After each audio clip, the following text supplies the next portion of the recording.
Yo, what's up guys? Still on the climb to Challenger, just on a different account. We're around D4 now with an 81% win rate with about 60 LP. And we're playing against D1s and D2s currently. A lot of people in these games also have very high win rates, anything from 55% to 70% win rate. So many people in these games are far better than Diamond players. This Pantheon, for example, has nearly a 70% win rate in Diamond 2. And the game right before this one, he popped off hard and went 9-2. Whenever you're playing against early game champions like Graves, Pantheon, Xin, really cheesy champions, they try to get an early advantage, usually by invading your red buff. So since I'm on this side of the map, they're going to be invading top side. So I rush out into the bush, I let my team know, so if they happen to want to help or if they want to try to get a free kill, they can.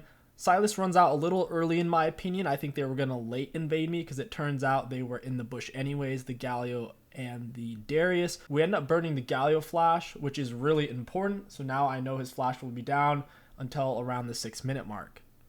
I'm going to go ahead and start on my red buff because I know if Pantheon gets his red buff, I won't be able to match him one-on-one early game anyways. So I might as well take the more valuable buff for ganking. If I allow him to take his red buff and then my red buff, he'll be able to gank for much longer and have much higher kill pressure on me or my teammates. So in this case, it's best for me to tell my bot lane toward my blue buff, which thank God they do, because if they didn't, Pantheon could run straight from his red to my blue, which isn't that high of a chance since he can't jump over the dragon wall like a Graves or a Jarvan or a Kindred or an Ezreal could, but it's still possible. Getting that word down actually does help out a lot. In this case though, when you are playing against a very strong early game jungler like Graves or Xin or Jarvan, a red buff heavy prio jungler like that, I don't recommend actually doing golems because it pulls you too far off the map. Right now, if he went for my blue buff, I could react if I felt like I had mid prio or bot prio and go to it. And if he doesn't go to my blue buff, I'll be able to capture those camps up anyways and then rotate into his raptors, golems, or gank if I so choose. Now, if I did go for my golems and if I saw him going for my blue, it'd make it take much longer for me to get to his blue buff since golems are so far off the map. Or even if I was lucky enough to have big mid prio or bot prio and we could collapse on him, I would be too far away to be able to get to my blue buff in time before he's taken it. So by not doing golems, this puts me in a much better position. That way I don't fall behind. On Evelynn specifically, if you allow yourself to fall behind early,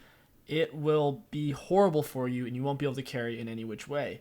So now that he's clearly not invaded this side, I pull my golem out away from the wall and I go ahead and I don't do blue and gromp at the same time. I only do blue and gromp at the same time when I feel very safe. Since I'm up against an early game jungler who still hasn't showed himself on the map, I don't really want to do him at the same time because if he somehow cheeses me while I'm doing blue and gromp, it's going to be really bad. So at this point, we know Pantheon isn't in the area because he started on his red buff. Therefore, he's most likely on his blue, rotating towards top, or worst case scenario, he's on the left side of Sylas near mid. Most likely he's towards top, doing his blue and gromp for level 3. So at this point, I have two options. I can go take his raptors and gank mid, or I can just take his raptors and reset. Honestly, if Galio didn't blow his flash at the start of the game, ganking mid wouldn't be a very good option. It'd be a bit of a waste, and there is some risk involved since Pantheon could be nearby. But since his flash is down, the risk versus reward is there, so ganking mid and then taking raptors or not taking raptors at all is just fine. As I go in for the gank, pay attention how I hold onto the wall. That way, if Galio did lay a ward down in the bush, he wouldn't be able to see me. If you don't hug this wall, the ward will barely have vision of you. Sylas is playing it perfectly, and he's actually getting Galio to blow some abilities. Watch how when I walk up, I don't try to risk missing my Q. Instead, I just walk in and auto-attack him. I maximize my damage this way, since once they're charmed, they lose a massive chunk of their magic resist. So all my abilities are doing the maximum damage possible.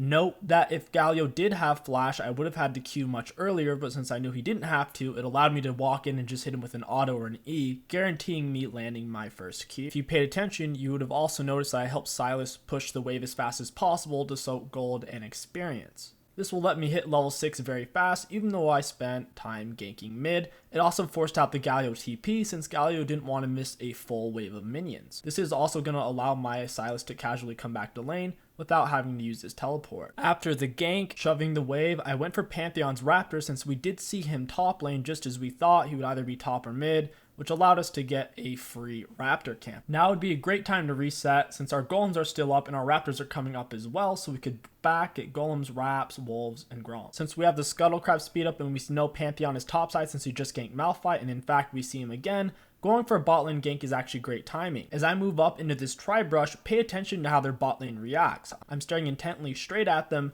to view their reaction. Is they're not reacting, which means this is a great gank.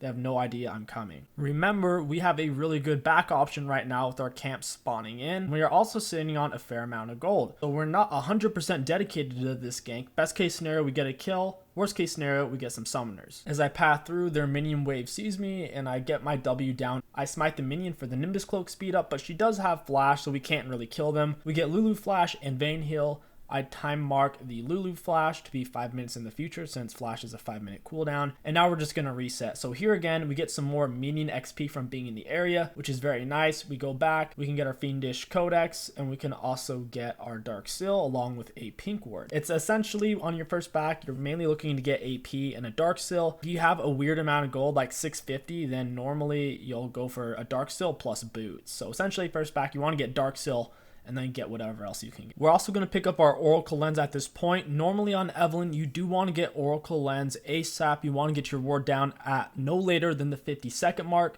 Recall, get Oracle Lens, and then do your first camp as normal. In this game, since the early game was a little bit weird, since the enemies were setting up an awkward late invade, we didn't really have an opportunity to lay our warden back, so on our first back, we ended up getting our Oracle Lens. As I'm full clearing, I pull back for a second to pick up a cannon minion, and 3 other minions, and I also saved Silas's wave. If I didn't do that, the rest of the back wave would have slammed into the turret, thus messing up his wave and denying him a lot of experience and gold.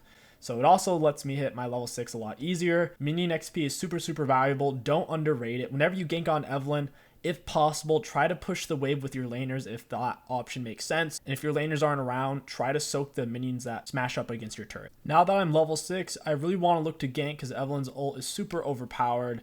And in this case, Galio is the only laner who's kind of pushed up. I don't want to say Silas went in too early, but I definitely wasn't ready. I kind of wanted to get in behind Galio first before we did that. Even by smiting the minion to get the Nimbus Cloak speed up, we really couldn't do anything off of that. If I had a proper lane to go ult, I would go do so. Darius is kind of fed. Galio's playing super safe. And I don't have my completed jungle item yet. Completed jungle item on Evelynn is a massive power spike. So right now I'm just trying to farm up until I can back and get it. Unfortunately for me, my bot lane has other plans. They push up a little bit too far. They get killed by the Pantheon. The enemies get Dragon. So then I was in a weird spot where I just went ahead and took Pantheon's blue buff. I couldn't really overstay in his jungle though since Darius was missing. Darius went back to base and I didn't know if he was going to come breeze through the jungle and then Galio was going to ult it or not. I breezed back through mid real quick to try to get the Galio, but once again, the dude's playing so safe. He's not even trying to roam. He's not trying to get prio and roam. He's literally just chilling in lane. So it's around this time I start to realize we're not going to do anything mid. Galio doesn't want to roam. He just wants to chill. And I start to think about a future game plan, primarily involving around me finishing my full jungle item. That way I can actually kill stuff. Before you have your completed jungle item at Evelynn, your damage is just super lacking. Before I back, I really do want to make use of my ultimate since it's not on cooldown. I track the Galio down, I'm stalking him, but we just don't have the power to quite kill him. Silas doesn't really want to do it because he knows Pantheon's nearby, but I know we can kill him since he's stepping so far up. I drop Charm, get in behind him, block his dash, land the Charm, QE. And here's the important thing, we get his flash. Now that his flash is down, we can actually come back and kill him. In a normal situation, guys, I do not recommend ganking on Evelynn unless you believe you can get the kill. If you think you're just going in for a flash in general, you avoid those ganks. The only reason I even did that bot lane was because I was about to back anyways and I was super close to it and I was really far up behind them. That's the only reason. And against Galio, I was in the area, my ultimate's up, and I did think we might actually be able to kill him if he misplayed it. So don't go in for ganks just thinking, hey, I'm going to waste 10 minutes trying to get some flashes. That's not the goal here. Now that I have my completed jungle item, I'm heading to bot lane and I want to get some kills. I see they're pushing up a massive wave. Normally I would hug the wall and try to get in behind them, but they're holding center and shoving up super far, so I run straight at her. I was just going to flash on top of her and kill her. Pantheon and Galio over here. I land the Charm on Vayne. She's out of position. We land the blue smite and rip a fat ult on her with my teammates on top of her. Now that Pantheon's ulting in, it puts me in a bit of a weird spot. I'm trying to hold mid backline here. I don't want to push up too far since I don't have ultimate. Since Pantheon ran away with my Charm on him, my W's on cooldown, I don't really want to fight this anymore. It doesn't make any sense. It was a 1-for-1 trade, which is solid on Evelynn. And off of that, we can actually do quite a bit. We can farm up through our camps, we can scale, and that's the beauty of not dying on Evelynn. Since Evelynn can farm so fast, every time you die on her, it's actually a huge tragedy. Unfortunately, Pantheon did clear out a big chunk of our jungle, but that's okay. We're going to get this Scuttle Crab and re-pressure bot lane. I'm pretty sure we got Vayne's Flash. We also got her ult. Lulu blew pretty much everything as well. So now I'm getting a lot of map pressure off of breaking pink wards, Scuttle, and then I can regank bot when I so choose. Remember, we also got Galio's Flash, so ganking mid is a good option here as well. Galio's playing too safe though. It's just not going to cut it. So I farm up to get my Sorcerer Shoes, and then I'm going to back and try to play around my bot lane. If you're paying attention to the minimap, the enemy bot lane is pushing up non-stop. I have to stop wasting time mid, and I already know we can't kill Darius because me and Malphite are low damage, and Darius already has 1 or 2 kills with a Black Cleaver, I'm pretty sure. One funny thing about this game that really made me want to post it is randomly in the middle of the game, a guy on my friends list who's, I think, D2 with Evelynn, and he has around a 70% win rate. He randomly messaged me, and he's like, yo, how are you winning literally every game? And that just cracked me up super hard. For those of you who didn't know, I'm on roughly a 16-game win streak right now, 100% solo queue. So yeah, it's all blue in my match history right now, so it's really funny. I think a big part of it, of why I have a much better KDA and a higher win rate than most Evelynn players, is a lot of Evelynn players are running the wrong runes. If you're not going for Nimbus Cloak, it's a lot easier to die. And if you're losing 6 Dark Seal stacks or 10 Magia stacks, or losing that map pressure in general, it puts you in a really bad spot.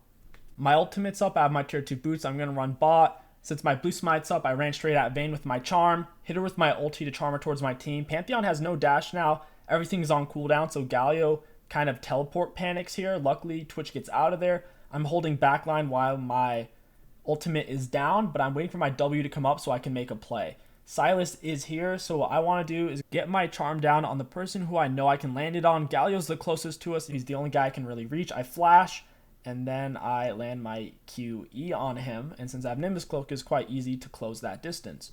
That was a really good play for us because we killed Pantheon, Galio, and none of us died.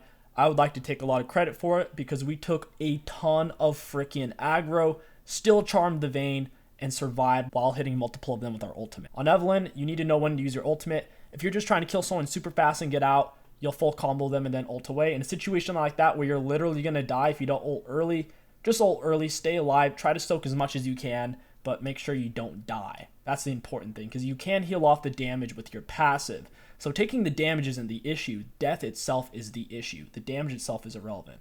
That double kill also leads us to a dragon. Pantheon ults in but doesn't get anything. We're going to heal up, run away, and then for whatever reason, he thinks it's a good idea to go to our blue buff. I think it's fair to say at this point, he is pretty tilted. Him and his team was up 4 kills to 1 earlier in this game, but now we're bringing this thing back. He goes for my blue buff, we collapse on him, body block, easy kill for me and my team. My W was on cooldown when he was entering the bush, so I never really bothered to use it. Nami is aggroing the blue buff. The blue buff only has 1 stack of patience left, so if I now start tanking the blue buff, it would have literally reset. So I let it chase Nami until I could full stack my charm so I could kill it instantly before it could start to heal.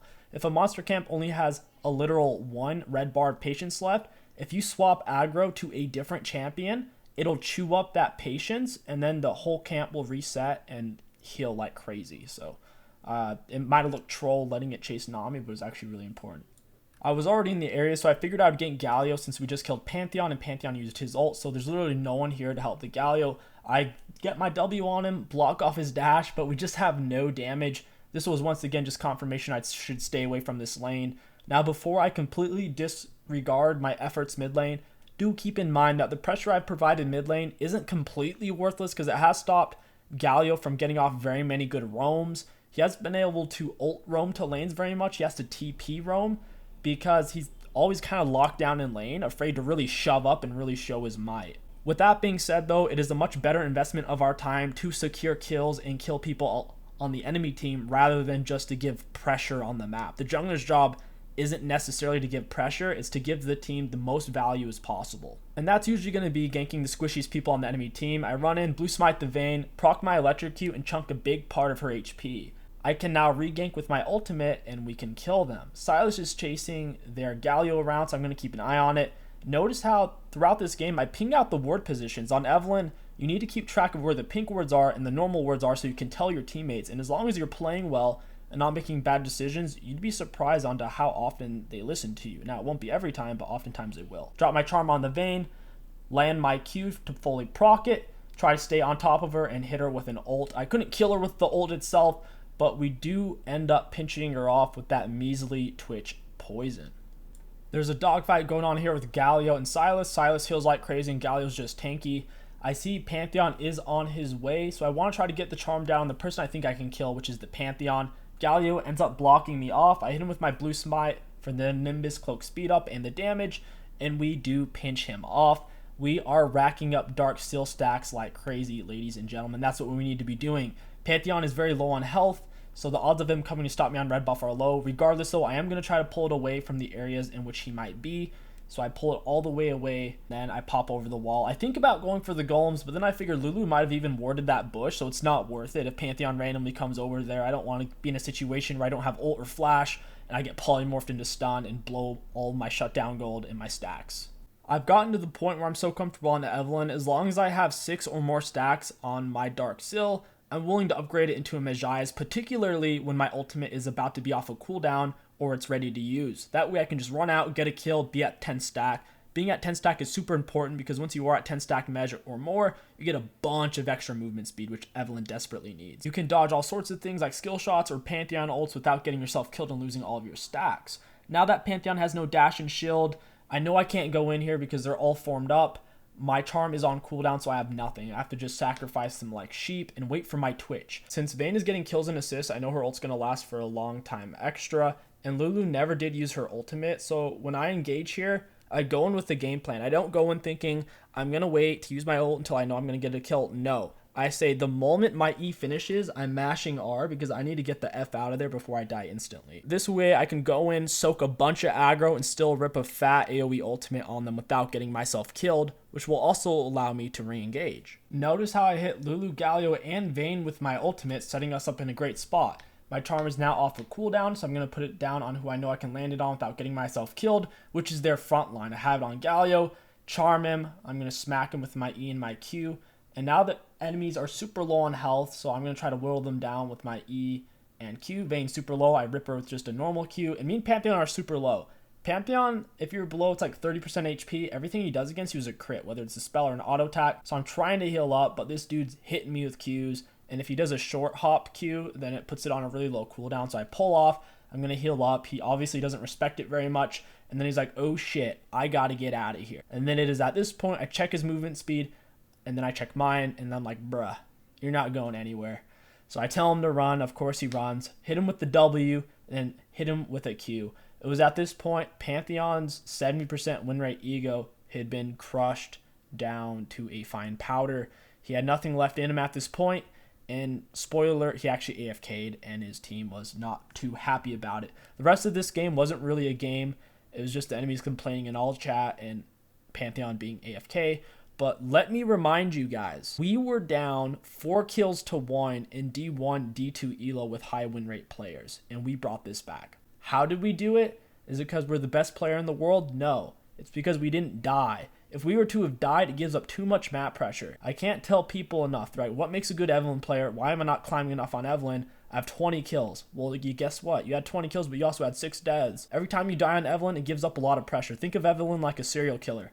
If there's a serial killer living in your city, it's going to affect the way you think. It's going to affect your behavior. It's going to make you scared. That's how people feel when Evelynn's on the map, because they don't technically know where she is. And it not only influences the way they move around the map, much slower and methodical, and it takes more time for them, but it also makes them play worse because they're living in fear. Evelynn's like a terrorist who she strikes fear in their hearts, as long as you're not dying. Now, if you're dead, they rejoice. They know you're dead, and they can play accordingly and make you suffer. As long as you're alive, Evelynn's extremely tempo-based, and you can definitely carry. And assuming you're not dying, you'll be building up your stacks on your Dark Sill or on your Mejai's, and then you'll be able to start running people over. At this point, since they lost that team fight, they don't really know what to do. They literally lost 5v3 when our Malphite completely whiffed his ultimate. So now they're just kind of running around the map, trying to defend mid, going to Raptors. And after we get one more pick, we set up a Baron, and then, of course, they do FF, because once again, they're 70% win rate Pantheon rage quit. As of this video and this game, we are D4 with an 81% win rate. with 88 LP. 100% solo queue. The climb to Challenger NA will continue. Anyways, I hope you guys enjoyed this Evelynn commentary guide on what happens when a Challenger Evelynn player runs into a 70% win rate Pantheon in D2, D1 ELO. If you guys did enjoy this video, don't forget to like, comment, and subscribe. And if you want to see more content and learn how to play many champions, check out our second channel. It's very chill, very cool, very informative. My name is KingStix. Thank you for watching, and I'll catch you guys next time.